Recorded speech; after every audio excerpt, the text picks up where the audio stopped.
the learning will stop.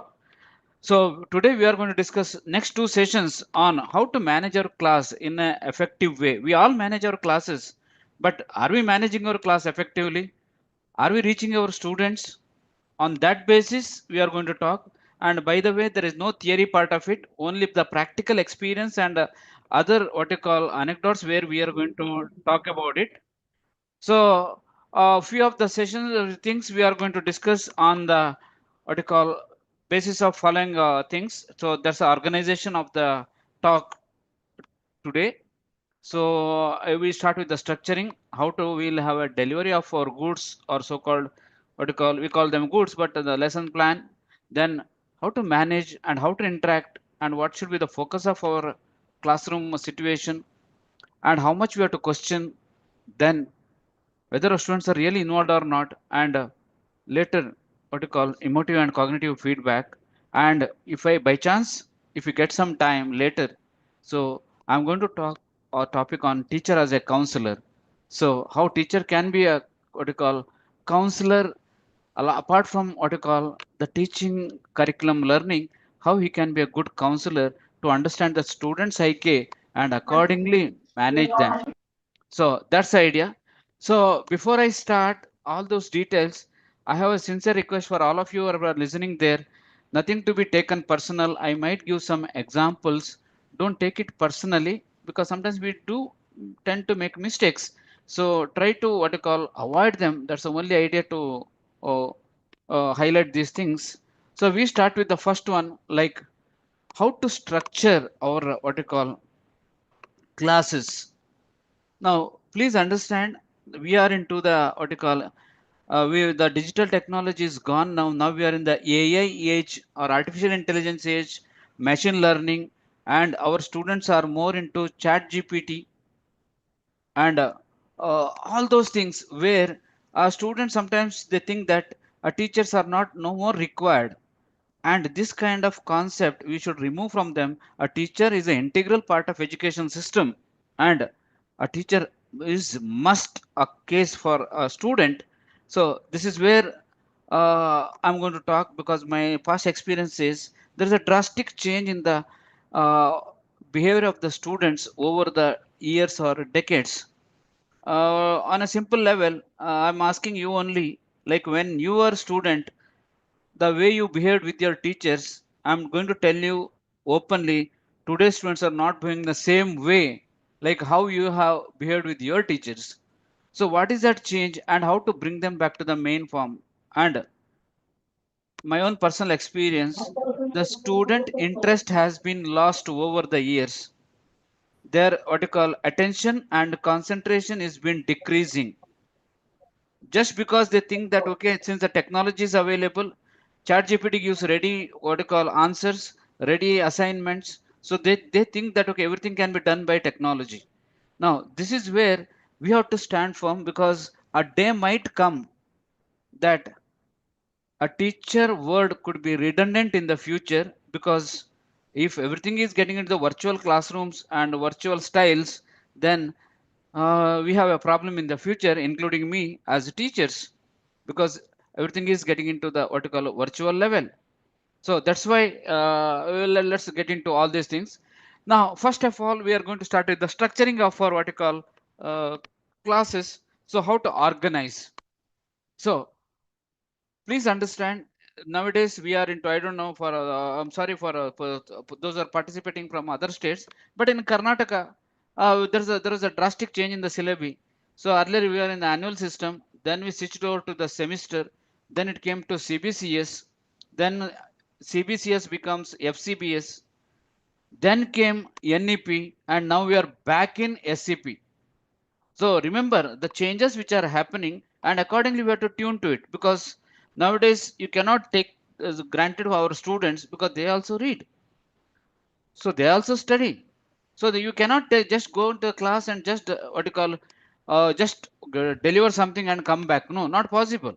So that is why we require the structuring of our classes based on what you call the things. First of all, the syllabi will be changing every year, because nowadays there is an option that syllabus can be changed every year. So we have to what you call have a constant touch on the change of syllabus, and usually while changing the syllabus there will be new introduction of new concepts which may not be found even in the textbooks. So that is why, so you have to get organized, and whatever you have the previously or you had a PPT or the notes, I think now it's a high time that you have to reorganize them. That's the first level. Because why I'm talking about the PPT and all, because there's again a reason to tell that, because nowadays UGC insists on what you call use of ICT inside the class. But unfortunately, when you talk about the ICT, we just stick on to the LCDs. But at least for that matter. But I am telling you, so LCD is the PowerPoint classes should not be classes by themselves. The PowerPoint should be just an adjunct. So that is why. So planning is more important. Okay. Then some of the things where you have to think like getting the new information. So nowadays it's easier to get the new information because you can get into a lot of what you call scholarly journals, something happening latest, where you can look into even what you call what you call to Google or Google Scholar. You get advanced information along with the what you call the day-to-day happenings which are reported in the newspapers and magazines. So to make it your what you call case strong inside the class, you can do all this. And whenever we talk about that, please understand the students are very careful nowadays and they will be watching your behavior. They would see whether you are doing what you call the class by yourself or are you taking the more assistance from the technology. So first of all, make it what you call the idea of what you call structuring. The more you're structured before entering to the class, I think that's where half the job is over. But sometimes what happens in a hurry, we enter into the class, we are not structured our class. Now the confusion begins, and sometimes we don't know what the LCD we are talking about. So please structure yourself. That is the first aspect, and it should be what you call time bound because sometimes the classes are only 50 minutes or 55 minutes. In some of the colleges, it will be 1 hour. So you have to manage in such a way that you cannot have excess or you cannot have less. So that is where you have to structure. Now, before getting into all those things, let me talk about what you call few of the what you call teachers, how we teach. So based on the teaching styles and nothing to be taken personal, I start with first of all, one person is called as PowerPoint teacher. Some teachers are referred as PowerPoint teachers. Now, why these words we are talking about? Okay, this teacher is a PowerPoint teacher because when a teacher is too much dependent on a PowerPoint, and by chance if the power goes, the teacher also becomes powerless. So that is the problem. So that means what? PowerPoint should be an adjunct. It should be just what you call a matter of what you call assistance to you. So remember when we were students, our teachers used to bring a small slip in their hand, and once in a while they used to verify it or used to check it just to know that whether they are on track or not. I think the PowerPoint does the same. But some teachers, unfortunately, they read the PowerPoint. So please don't read the PowerPoint because nowadays students they openly they say, "Sir, please don't read the PowerPoint. Please pass on to us. We only read." So first of all, what you call don't depend too much on LCD by just reading. And if you start reading on them, you will become a PowerPoint teacher or PowerPoint reader rather than PowerPoint presenter. But definitely I'll say PowerPoint is required, but you have to use what you call in a better way. So how it comes, I'll let you know. So LCDs must. So, but if you are all the time depending on what you call PowerPoint, you'll become a PowerPoint reader. So please avoid this. The next thing is there are some teachers, what you call, they come and just they sit and they teach. My sincere request for all the youngsters there, uh, please don't sit and teach inside the class because the moment you sit and teach inside the class, your class will be reaching to only the first bench. Please understand this. All the backbenchers will be now happy because they might complete other assignment, other assignment, and other this one where your classes will be a free class, a free hour for them. So this should not happen. So that's another thing.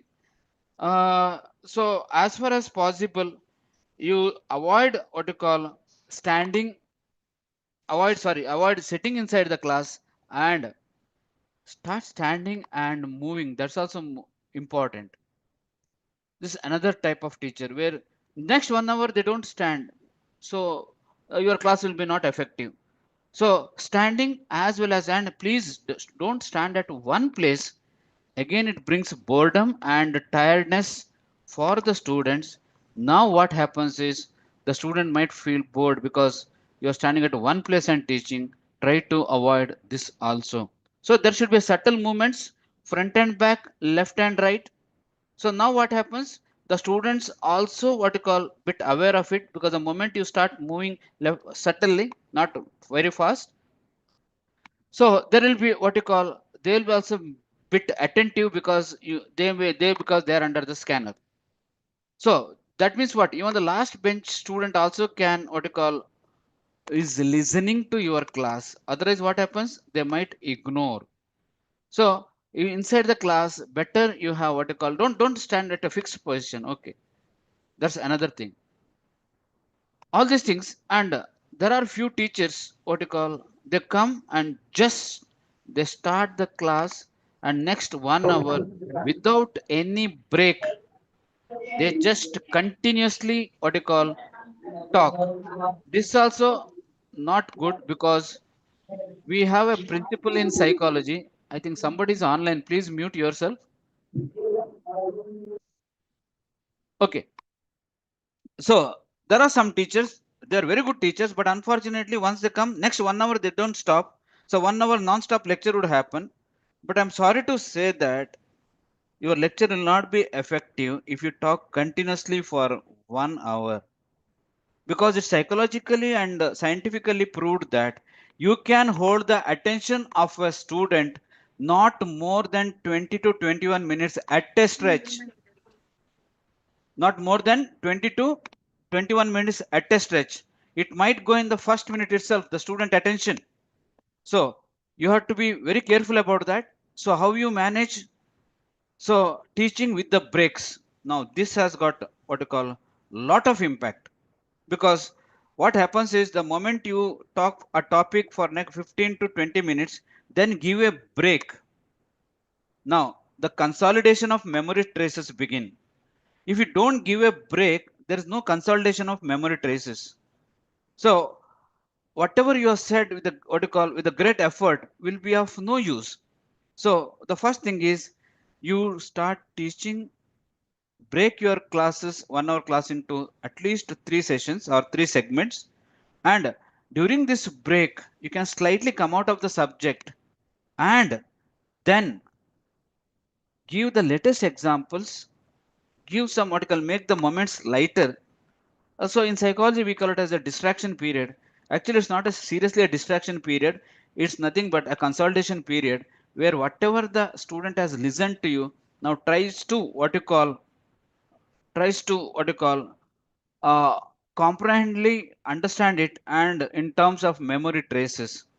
So the moment if you start continuously talking, the memory traces will not what you call they settle down. In fact, they flow away, and after 20 to 21 minutes whatever it talk will not get inside the ear, it will go above the head.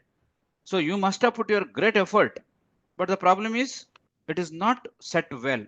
So that is why teaching with the breaks is another thing inside the class. So few of the things again will continue. Adhering to the time, see please understand, because you have given what you call timing of 1 hour. So in 1 hour, I don't think anybody will teach exactly 1 hour, because the moment you get inside the class, the first aspect is you wish the students and all. Then you have a recap of what is being done. This is what is expected from a teacher. Recap of what is being, and maybe one or two questions. based on the previous classes. Now then you get into the mainstream. So at least 5 minutes will go in the beginning and 5 minutes will go at the end.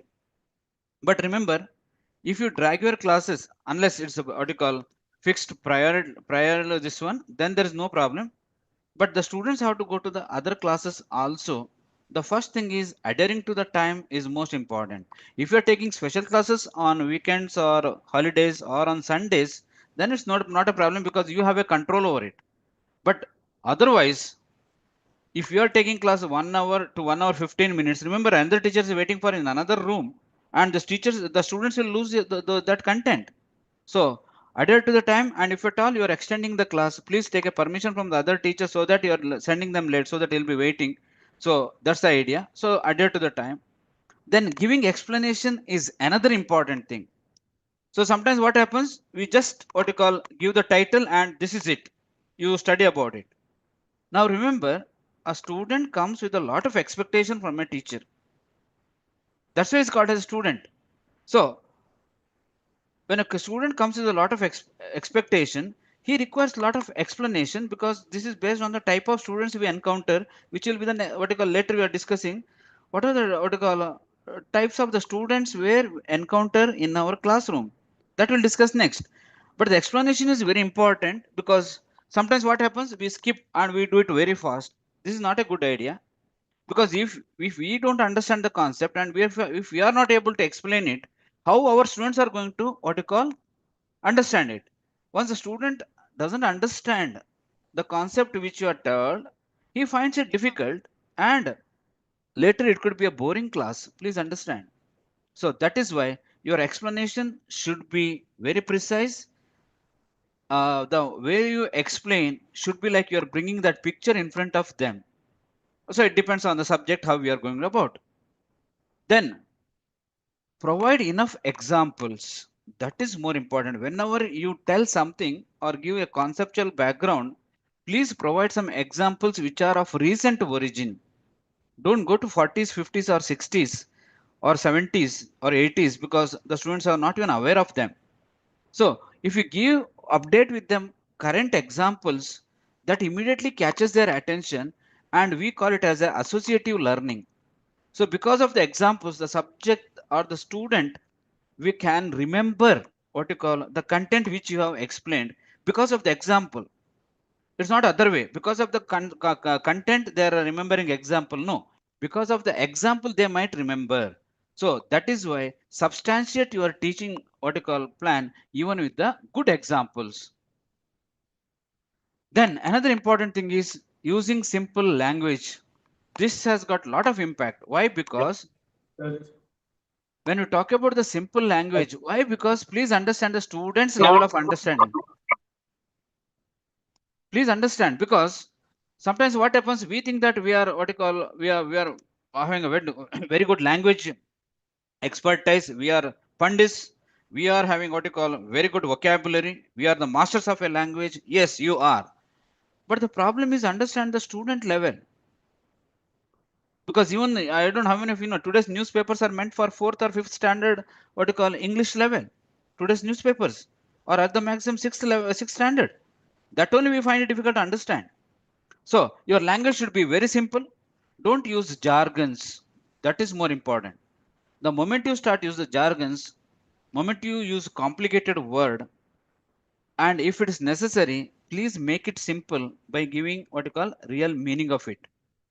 The more you what you call use the complex language, your classes must be extraordinary for you, but it is not extraordinary for the student because your classes are fantastic. What a English or what a language, but the student has not understood anything.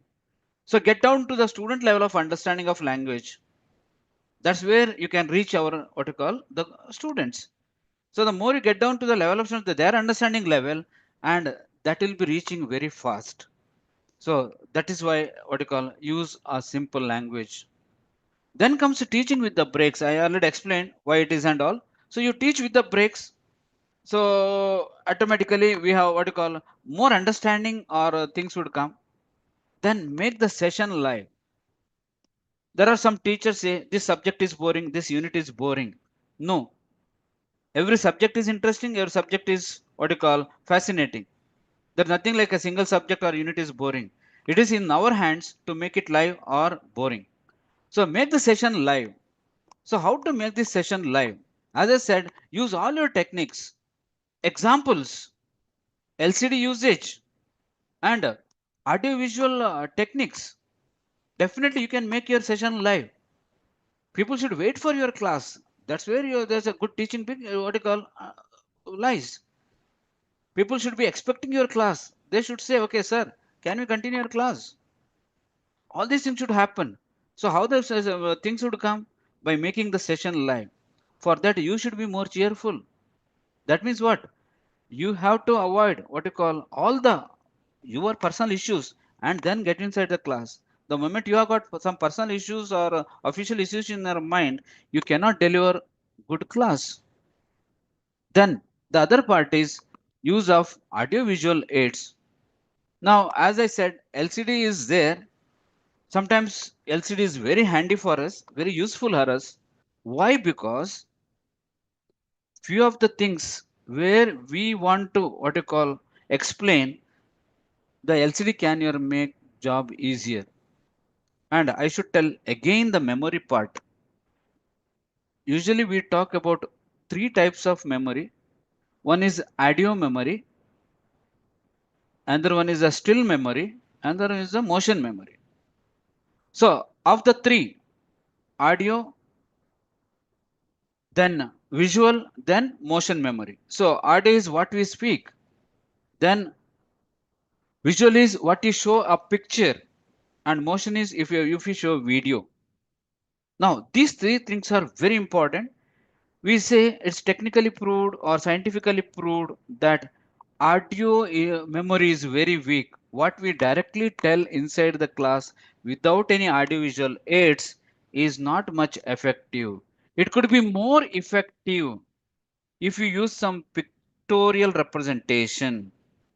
If you make some what you call pictorial representation on the black, white, or smart board, or using LCD, you can show some of this on pictures. But if you use motion what you call or video, that effect is long lasting because what happens in the what you call video memories, the person can track the things much easier than the what you call audio. So motion memory is plays important role in the classroom teaching, but itself is not full our motion memory. Once in a while, yes. Now I will give a simple example. You will still remember some of the filmy what you call some of the clips from the famous movies which you must have watched during your what you call childhood days. Still that what you call clip is there in your mind. Why? Because if it is just said through audio, you wouldn't have remembered much. But because of that video or the motion memory was there, now the things should be much what you call easier to understand and retain. It is not just retaining, it is recalling also, where you are going to recall or remember it better.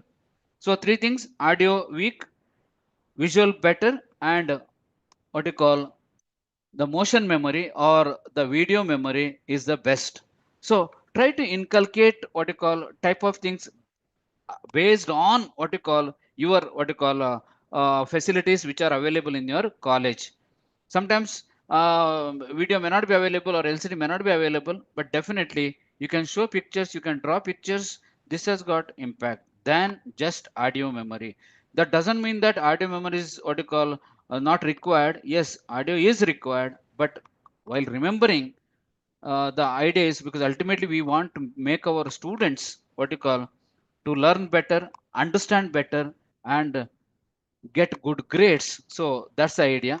So these are the few issues you have to be very careful while giving what you call delivering the class. Remember, okay, while delivering the class, you should remember we have at least three types of learners inside the class. One group is called as a fast learners, second as a moderate learners, and third one is slow learners.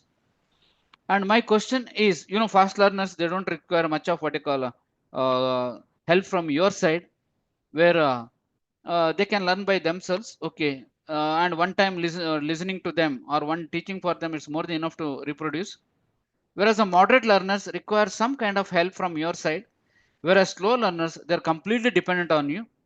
So now I'm asking the folks there or the teachers there, being a teachers there, whom should we focus more? Fast learners, moderate learners, or slow learners? One of you or few of you can answer this question. Whom you have to Slow, concentrate? Yeah, the answers please. slow learners. Yes, madam, your answer is right. But why slow learners? If we can reach slow learner, then definitely we will reach fast learners also. Now there is a technical issue, madam, because no, the more you concentrate on the slow learners, there's a problem with the fast learners. They get bored with your class because you're focusing more on the slow learners. But your answer is right. That means what? You have to have a more concentration on the slow learners. Why? Because the idea is since they are not able to understand the way the others are understanding, like fast learners or moderate learners, but there is a some what you call problem for this fast learners. What is going to happen is since you are focusing more on them, the fast learners may get bored inside the class, but their number is usually less in the class. So what you can do is you can consult with them in advance and you can make them like a mentors inside the class. See, this is how you can make what you call a teaching assistants inside the class, where you can make a pair of them and you can say, okay, he'll be or she'll be a mentor of another person. Now the person will get more interested. And the second group is somewhat what you call in between, where the moderate learners, they can learn, but they can do better with your guidance. So fast learners, yes, they should be in our mind, but inside the class we can make the best use of them.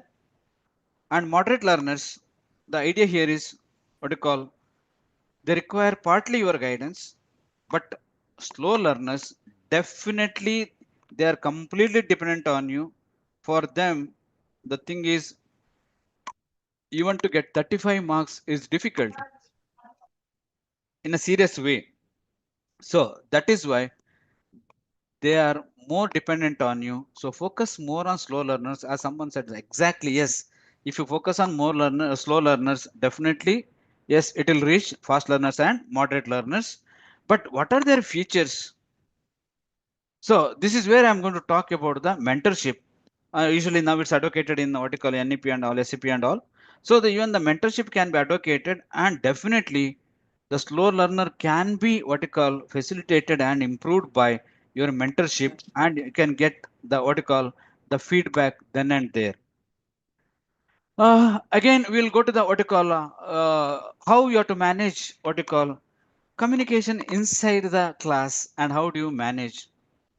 One thing is what you call use of space. Now, this is where remember I would expect you to what you call practice the movements your what you call way of teaching in front of the mirror. This is where usually in my regular classes for the what you call teachers like you, I insist on them. We call it as a mirror teaching practice. Now, why this is required? One important thing is many times we are not aware of our gestures and postures which we express inside the class. Now, the moment we are using what you call our gestures and postures which are awkward, which are unwanted, now that gives a wrong signal to the student. The student might get confused.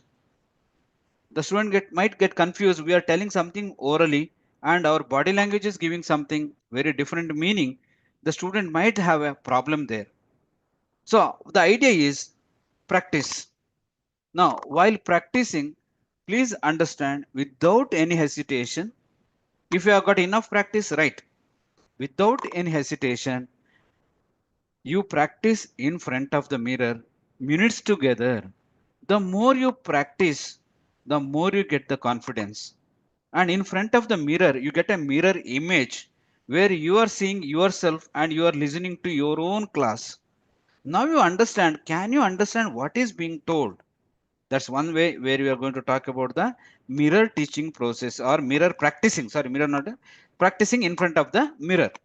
So I'm not talking about the micro teaching. Micro teaching, I know it is deliberately done and a video is being taken, but you are very much aware of it. So then you'll be more careful. I'm not going to talk about that. But here at home or whenever there's a free time, and especially you are the beginners, there are some students might ridicule you because of your what you call body language and all. That is why I'm going to give these tips for you. Practicing in front of the mirror I consider as the best one. Second thing where you can think of is, without your knowledge, ask your student to make a video for 5 to 10 minutes inside the class. You should not be knowing it, some random time, and get that video and then watch yourself how you have talked.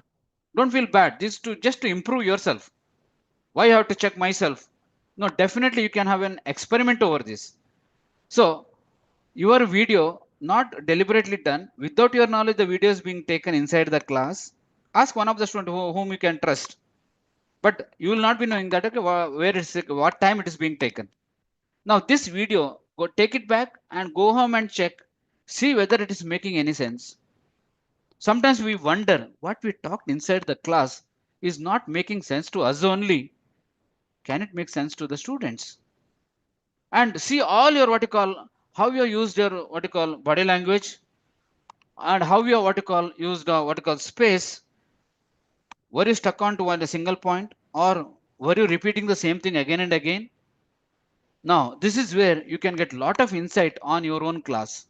So practicing in front of the mirror, taking the video and looking by yourself, blow it up, or this one, cast it on the bigger screen at home and see your movements. Now you understand how much you are right or how much you are wrong. So this is where you can correct yourself and improve yourself. And sometimes we have, without our knowledge, unconsciously, we have gestures and postures which gives totally what you call uh, negative what you call approach to the student, and it sends a wrong signal. Now sometimes what happens, a teacher is teaching inside the class. From the left side pant pocket he takes the pen, removes the top, puts it to the back side of the pen. After some time again it takes the top, puts back and takes it back to the right side pocket. After some time the same pen will go to the right side to the left side. Now this is a totally unwanted gesture. Why? Because there is no job. While teaching, there is no job for the pen where you have to take unnecessary, or sometimes people take what you call tissue from left and wrap it up to in their hand and put into the other pocket. And later again they take the another tissue and do this. Now the student concentration will divert into the your activity other than your class. So you have to be very careful what kind of what you call behavior you are using. Sometimes collar pulling, sometimes deliberate scratch. I know you are getting itching sensation, but don't do all this what you call unwanted behaviors in front of the scratching. And the students start comment what you call start commenting. So be careful. So and all these things where you can identify in your video or in your mirror teaching what you call what kind of body language you are showing to them, because your body language has got a big impact inside the class. How you move around, how you walk around, what is your gestures and postures will have impact. Sometimes they say, oh, the dancing teacher has come, because you don't stand at one place, you go at different places and they call it as a dancing teacher. So the dancing teacher, it's not just dance. You are moving, but that movement is so fast, they consider it as a dance. So the movement should be subtle, movement should be slow, and it should not be what you call disturbing their mind when they are listening. Then there are some teachers who use okay for every word, every sentence they use okay. Yesterday we discussed about this okay. Today we'll discuss about this okay. Tomorrow we'll continue with this okay. Now imagine how the student who is listening. There are some students are there. There's bit what you call naughty students, like no. So you started your teaching. After 15 minutes, you might hear one voice, 121. After some time you might say the boy again might say 167. and at the end boy might say 302. Now only boy knows and only few boys know that what you are, what you call, what is meant by. So that means what? In the entire class 1 hour, you have used the okay sounding for at least 300 plus times. And unfortunately, you don't know that you are using these words again and again. So please avoid this. And this is okay is a very common word being. Another one word is so. So yesterday we discussed about what you call Indian politics. Today we are going to have what you call the political relationship between India and Sri Lanka. So we will be moving to the influence of Bangla. So what Pakistan influences on our relationship? So now from backside the word starts. So after some time again students say so. Before you start telling any what you call sentence, they will start uttering so. So without our knowledge, we are uttering these wordings. So you have to be very careful while usage of these what you call wordings. And we will not be aware of it because we are so busy in this one. We will not be able to what you call make understand. But when the students laugh, then you might wonder why the students are laughing, because the amount of words, or like sometimes, then the students say yes sir we like, but continue the class. Or sometimes isn't it, then the student says yes it is, but can we continue the class? And all these things, and then sometimes I mean, yes we mean, but what about the class? These are the wordings what you call verbatims we have what you call unnecessarily what you call express inside the class, and thereby we will be laughing stock to ourselves. So avoid this. The more you avoid this, the more it's better. That's why practice. The more you practice, this the things can be what you call reduced. These wordings can be reduced. That doesn't mean that you should not use this. Okay, like isn't it? I mean, no, I'm not telling that. Once in a while, yes, definitely you have to use, but it should not be practicing all the time using all these wordings. So please get into what you call. These are a few things. And another important thing I was talking about what you call audio memory, then visual memory, then video memory, or what you call motion memory. So one of the easy concept we use inside the class is mind maps. I think already few must be having a concept of knowledge of mind maps. Anyone have that knowledge of mind maps? Anyone is having idea of mind maps, No, which sir. can make our job much easier? No, sir. Huh? No, sir. Okay. No, sir. Anyway, doesn't matter, because mind maps are being nowadays introduced more and more from lower classes itself. That doesn't mean that we should not use. Definitely, it reduces our job a lot. So, how to use them, or what are these mind maps? Now, mind maps are what you call, they are innovative ways to deliver our classes. One of the person called as Tony Busan. Okay, what you call, he developed this long back. So here basically the idea is you don't actually write so many things. Here images and keywords what you call make lot of changes, which can be because I said visual things are appealing, and along with the keywords can connect fast. So visual and sensory tools at our disposal, how we use them, and this can have an impact on the student memory, like recollecting information for a long time. So because by having that mind map in our this one, I'll show the example. Meanwhile, after one or two slides, how a mind map works. So recollecting the information for a longer time can be done by what you call a mind map.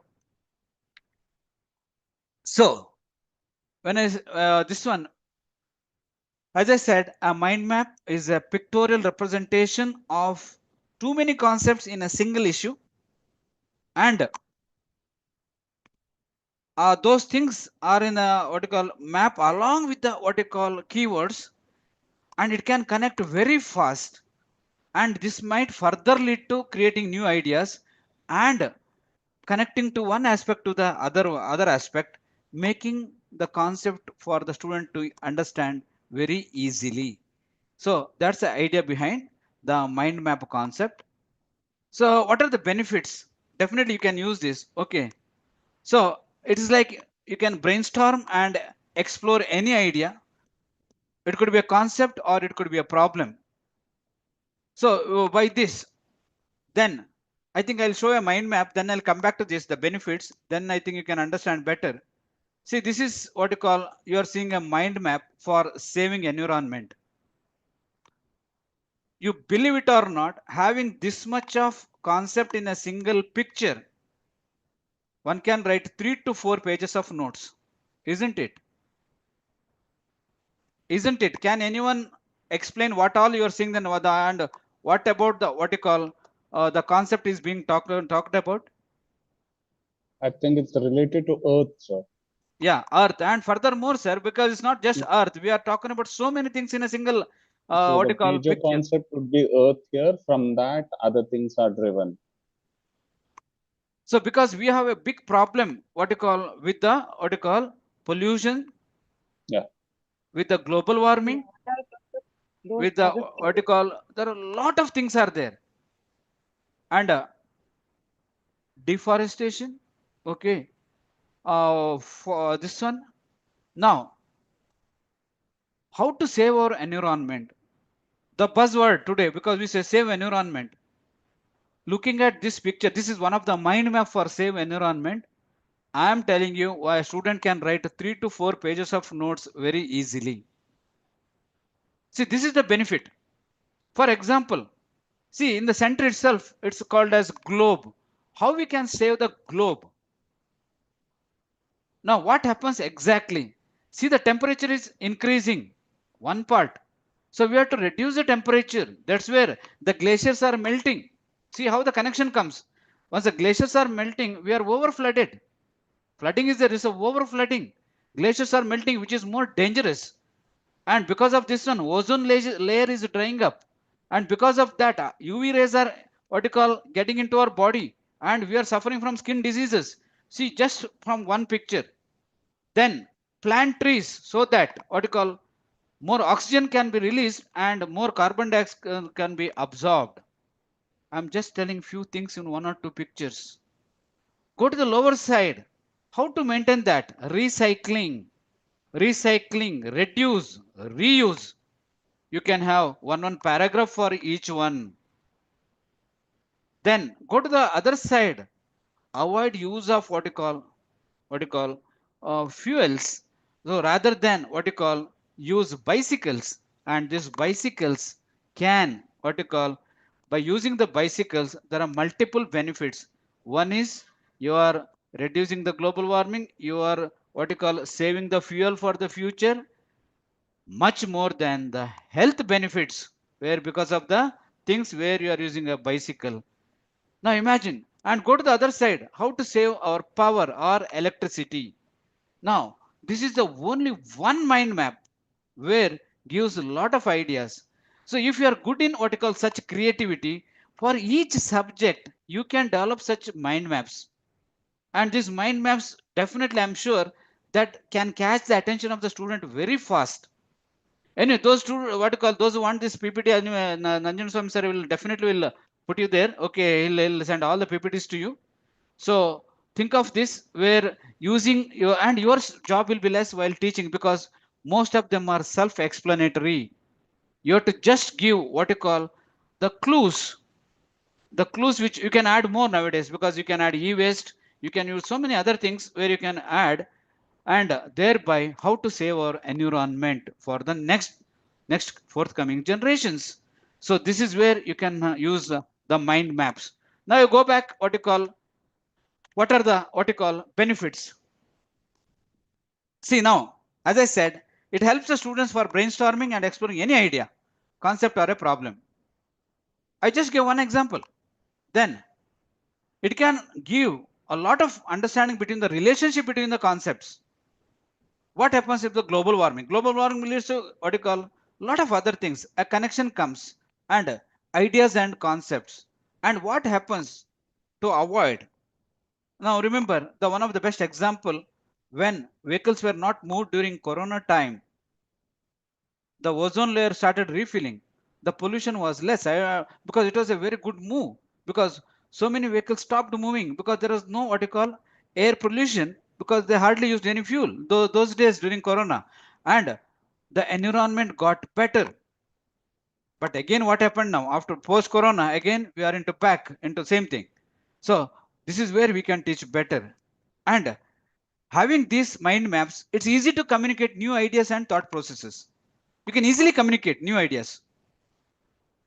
And the moment the what you call the student understands one side of the picture, he can keep on connecting the other sides of the picture. Thereby, he can easily write a note or he can do that. And remembering will be much easier. And as I said, by single one picture, 3 to 4 pages of notes can be easily written by connecting so many additional things which were not possible by regular classes. Then, while having that, now it can easy to organize ideas and concepts. For example, how to save the environment. Now, we start with the reasons for what you call these things, why we have to save the environment, what are the ways to save the environment.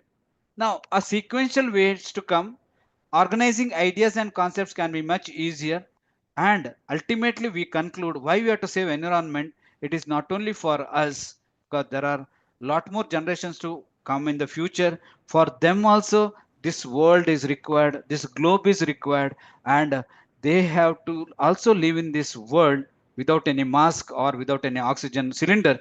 So this is where one of the example where I gave about the mind maps. So in all your subjects, you may have such kind of ideas. Please use them so that you are catching the student's mind very fast. So how it goes? So first you have to make a presentation. Okay, what is your title? Okay, and draw around it, and this is shown by a circle. Okay, for example, making a presentation. This is where you begin. Then what are the things are important? As we said, while making a presentation, what is your topic? Who are your audience? That's also more important. At lower level they are, or advanced level they are, whether they are having audience. Then how you are going to deliver pictures and all, and what kind of locations you are going to use, and any visual aids you are going to use along with the keywords. Now this is where what you call you expand the what you call mind map. We continue further. See how it is being now done. Now it is furthermore split. How it is now? See, for audience, you are going with the demography, expectations, concerns, knowledge level, and benefits required. These three concepts you have to cover in that. Because when making a presentation, your audience are important. What kind of demography they are, what is their expectation, what the concern is being raised, what is the knowledge level they have, and what are the benefits required. How you deliver this one using case studies, analyzing, or your length of presentation also matters.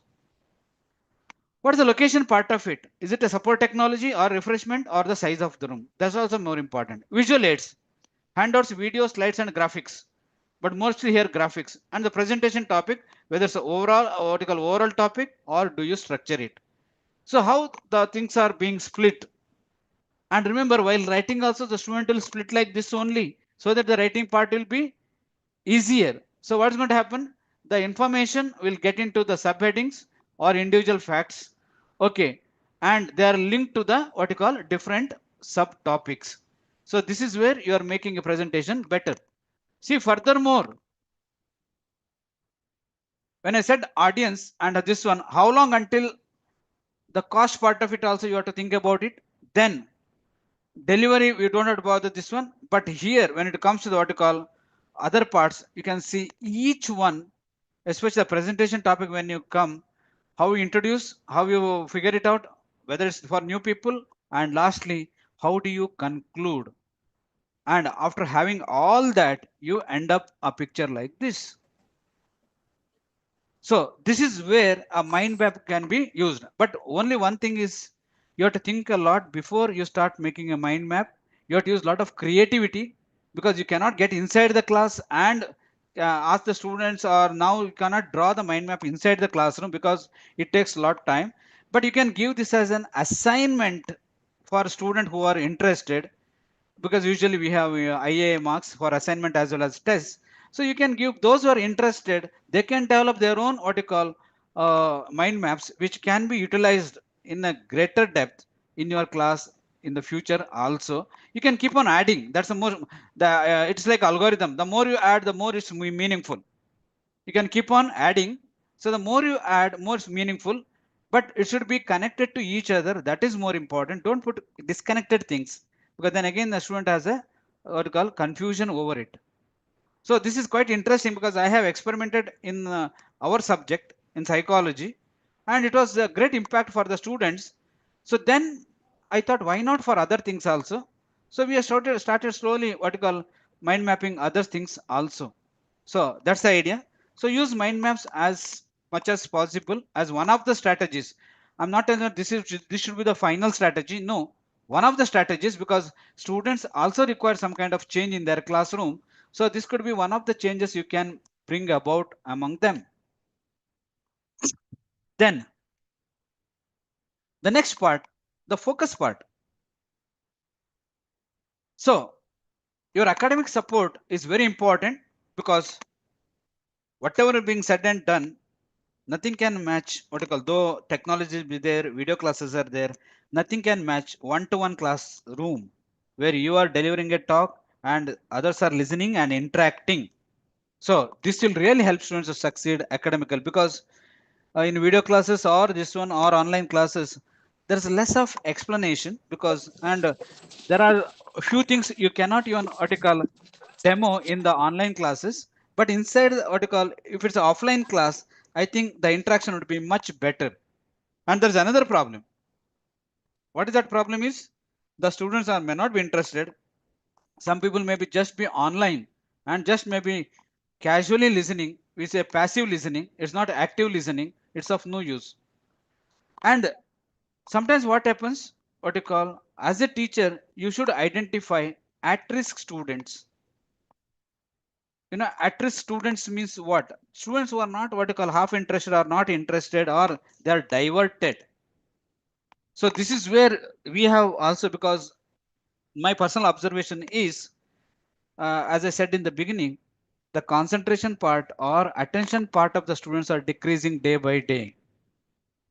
Why? Because they are diverted into other things. They are not much interested that as the previous what you call classes are. 20 years back, the kind of students I have seen, I'm not seeing them today. The seriousness is not there, and big problem is the memory issues. They don't remember what is being said and done just half an hour back. This is my observation, and whether your observation is there. Now this is where I think what you call, why this, because the diversion has come to media and media addiction. So let's see a few of the things how we can what you call, what are those first, then can we do something about it. So who are these at-risk students? One is more into smartphone, because though they are inside the class, they are more bothered about their what you call mobile phone, any missed call, any SMS, any WhatsApp, or any chat. Nowadays, another interesting thing is, I have to tell you, earlier when the class is over, immediately students used to move to the next class. Nowadays, they don't move immediately to the next class. They sit back, open their mobile, check all the things, and then they go to the next class. This is my observation. I don't know whether how many of you have seen this. Okay. Earlier it used to be like, no, the moment the one class is over, they used to rush to the other class. Nowadays, no, they sit back, check all the things, and some they answer back, then they rush to the next class. Now imagine, though they are inside the class, their mind is somewhere else. So that is why they are what you call having a problem. Then use of various social apps. This is where our students are gone. Where nowadays we have what you call WhatsApp. WhatsApp is usually used by most of them, but the students have got typical apps like Snapchat. And nowadays, I'm sorry to say, the Tinder app. Okay, where what you call, it's basically, how many of you have the idea of Tinder app? I'm seeing Panapa sir. Panapa sir, any idea about Tinder app? So I have the knowledge, sir, but it's a dating application. Okay, dating application. Nowadays, the students are getting into Tinder and adult Tinder. Yeah. They're not even full Many adults. of them are using it. Yeah. So they are more bothered about the relationship part than the classroom relationship with the That this is one. true. So this is where users and some of the apps even I don't know, to be frank. Insta and all very common, but nowadays there are new apps have come, both him and I don't know, there's a couple apps or something like that. So this is where they're more serious, and all of them, and because of these things, of course there will be some personal issues also, and nowadays because of more of nuclear families, there because of the what you call parental conflict, and also it has impact on our students, and all this leads to what you call loss of interest in our students. That's where you can find one thing is one important thing I want to tell is memory lapse. And when we value paper, I think I don't know, a few of you must have valued papers. They find it difficult to fill the pages, forget about the writing the content part. Sometimes only half page or one page. Though this is happening. Earlier, no, earlier the students used to write in so much quickly, and this one nowadays they find it difficult to fill. And the moment is a half an hour, they look into other phase like there's nothing left. Even in examination, what is happening? Have they lost interest? Are the interest is diverted? That's where, as a teacher, you have to have a concern. Look, let's get into a few of the things where students are more bothered. I'm talking about the groupies or selfies. So, crowd there, you are seeing a picture there. Anything typical of that you are seeing? Anyone there? Pallavi madam, you are online. Madam, what is the typical feature you are seeing in these youngsters? One has put the tongue out, rest of them, everyone have put up. Sir. Any comments on that? Dr. Basavarajeshwari madam, I'm seeing you on the line. Okay. What is your comment on this picture? I'm going to show you more picture later.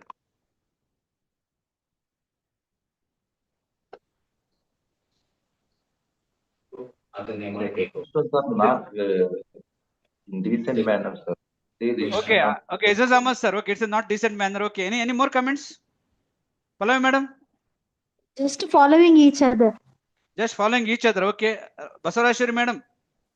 Like crazy mind. Crazy mind. Okay. Any more comments? It feels like they are abusing the person, means the media or wherever they upload that. Abusing media. Okay. Harshini madam, what is your opinion?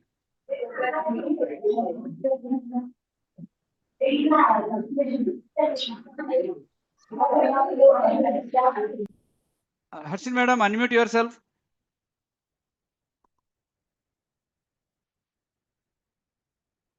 Quick comment, madam. Okay, Harshini madam is not unmute. Okay. Mamta Shri madam, I think I'm seeing you. Okay. What's your comment on this? Following each other, that's it. Okay. Shanta Kumari madam?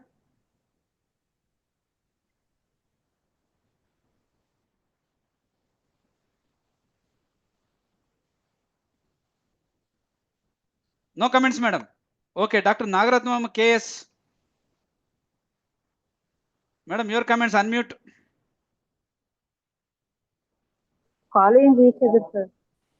Okay, I think you are scared to tell the response. Okay, I'm giving a sir Sunil Kumar sir. Okay, what is your opinion? They are misutilizing media, sir. Okay, now I'll come to the point. Okay, in psychology, tongue protrusion. Okay, I'm specific. Tongue protrusion, where tongues are kept outside, is the indication of psychopathology. Because usually you find this tongue protrusion among mentally retarded children. If you have gone to some what you call mentally retarded homes and all, if you have seen this kind of picture, you agree. Why? Because those mentally retarded poor kids, they don't have control over what you call their tongue, so the tongue is protruded out. And I don't know whether these students want to express that we are all mentally retarded. or we are all having a psychopathology? Think of this. Okay, more pictures to come. Seema madam, your reaction? Sir, seems like a desperate behavior or like trying to be funny. That means they don't get enough fun inside the class or in their normal day-to-day life. It's like Sir, my excitement. opinion about like this picture is like a fun-loving friends. Manya sir? Fun-loving friends, sir. Okay. Manya sir, fun-loving friends, okay.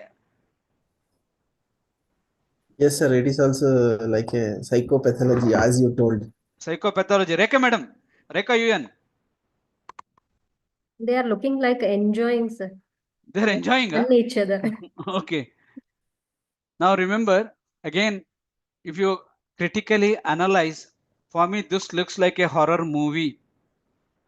Okay, it's like what you call, if you see the actions, the eyes are almost going to pop out, and you see what you call the facial expressions, they're no less than what you call a horror movie.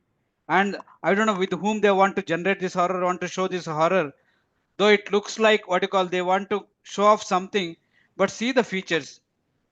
Not the less, I'll show you something more. See this. The top picture is a compiled picture. The down ones have broken into each one, and each picture shows different emotions in a single picture. Now, what this younger generation are telling us? You can see frustration, you can see anger, you can see disgust. Are they really happy? And why this expression comes? You think of this. What is happening to all this one? Generations. Not only this much. See this. I think I don't have to explain this. Okay, what exactly they want to tell about themselves, right? Arshini madam, now you can speak out. Unmute. And these are the typical pictures you can find every day in reels and all, because now our students are into reels, whether it's in the college or inside the class or outside. They're more bothered about the reels and all, not bothered about the classes. Yes, Arshini madam. Yes, madam. They seem to be more homosexual. Huh? Not able to hear, madam.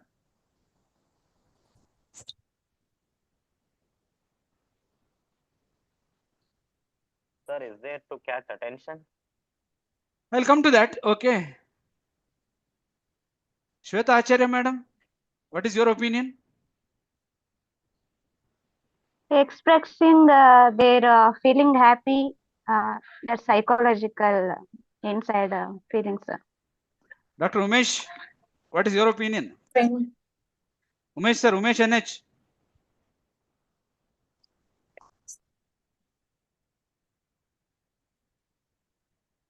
Ranjana madam? A trend. Huh? They are following a trend which is considered maybe cool or something like that. Okay. Kalpana madam? Misusing social media, sir. Misusing social media. Okay. I don't want to tell orally what is happening. You know what is that a gesture is. Okay.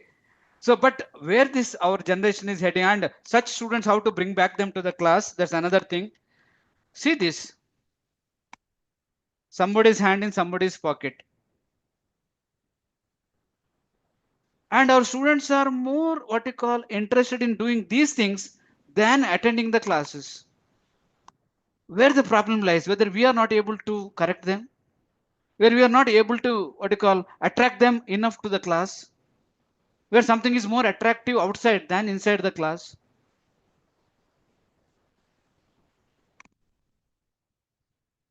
Manja sir, your opinion on this? This is a cool selfie or cool groupie. Now nobody will have a negative opinion on this, right? Anybody have a negative opinion on this? No, sir.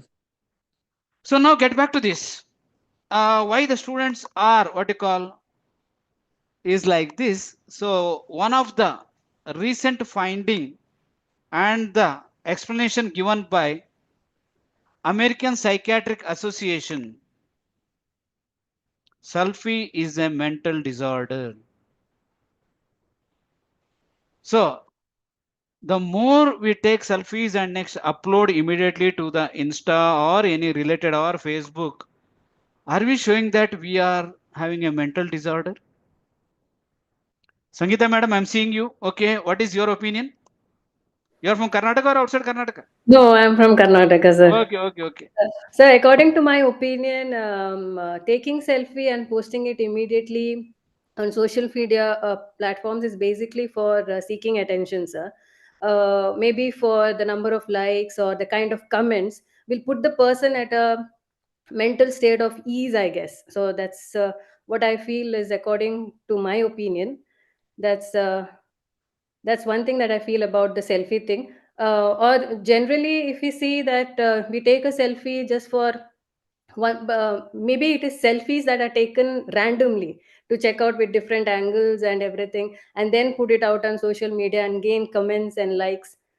So that is a kind of a mental disorder, sir. So according to me, I feel it's that. Rajesh sir there. Okay, Sir, 115. sir, Yes sir, yes sir. sir, Yes sir. if you allow me, I want one just your opinion, sir. Yes, go That ahead, is, sir. Go ahead. sir, if an actor in a movie or film who is acting on the direction of the director, so for the some time, I think in the same way, the one who captures the selfies or images to upload or do something, how do you think, sir, these two scenarios, sir? But why one has to do that, sir? Now, as madam said, yes, one thing is okay. I'll get back to the answers now. One thing is where the person has got a lot of inferiority complex. Now, social media acts as a ventilation because the social media acts as ventilation because the things which you cannot show directly, social media comes into handy where you can express what you call yourself in various ways. And I'm telling you, one of the important thing is it is attention seeking process also. Forget about selfie, sir. Any status we put has got a definite meaning unless it's a general what you call selfie. Suppose you put a selfie, sir, not selfie, a status. If it's a general status, I ignore. But if it's something very serious status, that means it's aimed at someone. And we'll be happy when the notification comes that this particular person has read it. Then you get what you call a kind of satisfaction. But unfortunately, the person who has read it or seen it, who is being targeted, he'll put a counter status. Now there is a problem. So don't think that status are just meant like that. Status are something like aimed at someone. Unless they are very general, what you call status, where wishing someone and all. But sometimes you see where the targeted messages would be there. There could be frustration, there could be anger, and it's not for generalized one. It will be aimed at someone. So be careful while uploading the status, which one you're doing. Aren't they what you call showing our own mental status? Forget about the regular status. Mental status also we are reflecting. The more we reflect, that means we are having more of problems with us. So one of the attention seeking process also would be there. But I am telling that okay, these things are not good. Selfies or groupies, if you put in a what you call in a what you call disorganized way, as somebody already said, yes, misuse of or abuse of social media. And unfortunately, our students are what you call more bothered about this. How I look good, how I can attract others, whether it's a boy or a girl. Now, can you, my question before concluding the first session, that where, how we can bring them back to the mainstream, how we can realize that okay, can they use the what you call social media in a better way. then only I think as a teacher, we have a what you call a serious job to do along with the classes. Why? Because in classes they are not serious. Because of this other thing, social media is attractive so much. So my question before I what you call give a break now, you to think for the next half an hour, are we going wrong? Is the system is going wrong, or our education system is going wrong? Because ultimately we want to make our classroom effective. So what next? So with this big question, I leave a gap now.